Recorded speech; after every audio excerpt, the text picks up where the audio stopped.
They say the White House holds the power to shape the world. But what if that power doesn't come from the people inside it, but from something buried deep beneath it? For centuries, presidents, guards, and guests have whispered of footsteps with no source, voices without bodies, and faces that vanish when seen.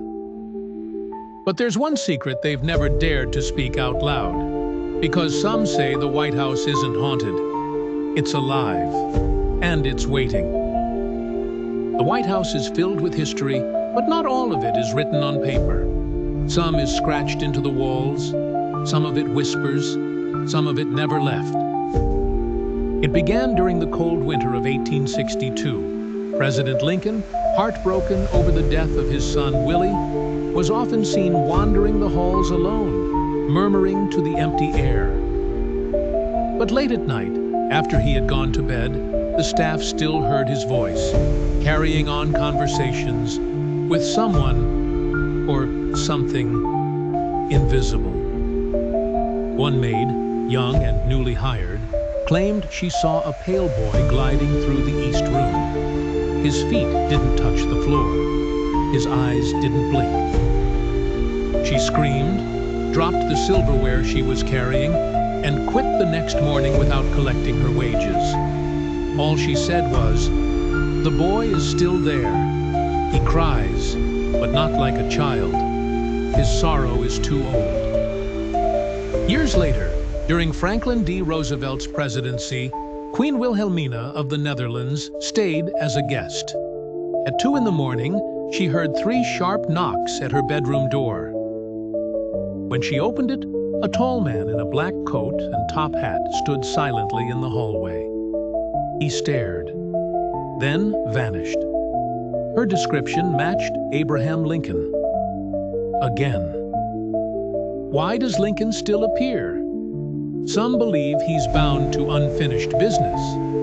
Others believe something darker, that Lincoln's secret seances, held to contact his son, opened a door. And that door was never truly closed.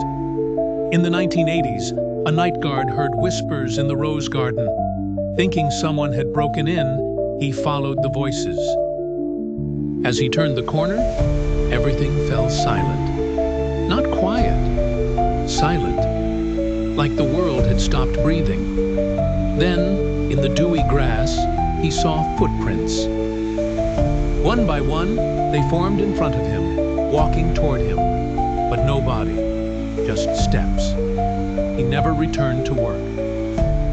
The spirit of Abigail Adams, the second First Lady, is often seen gliding through the hallways, arms outstretched as if carrying something.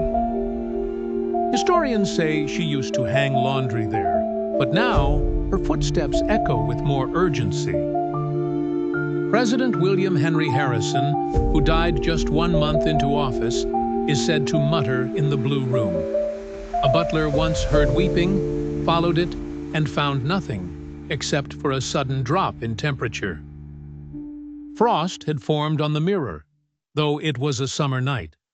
A White House curator once tried to document these stories.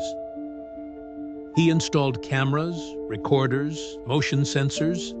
For weeks, nothing. Then, one night, every device failed. Doors slammed. Lights flickered violently. One camera, only one, captured a single frame. A man's face behind the curator.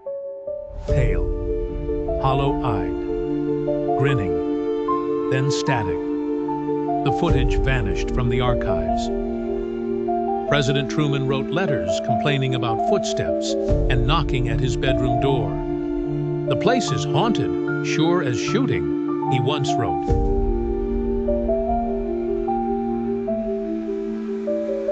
Some say it's the heart of everything. One janitor heard scratching from behind a sealed wall. Not the kind rats make. This was slow, intentional.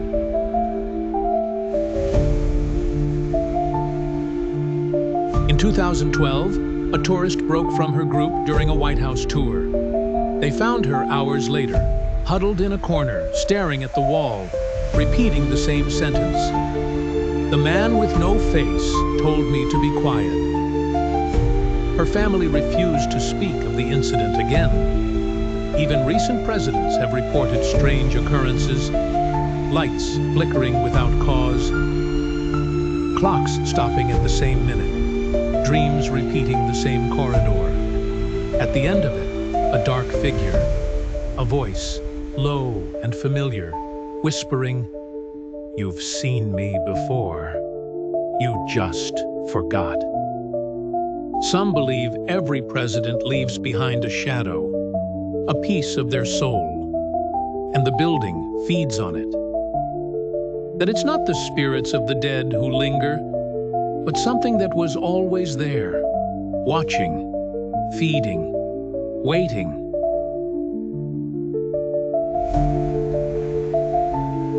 In the mirrors, in the floorboards, inside the walls. Because maybe the White House isn't haunted by ghosts. Maybe it is the ghost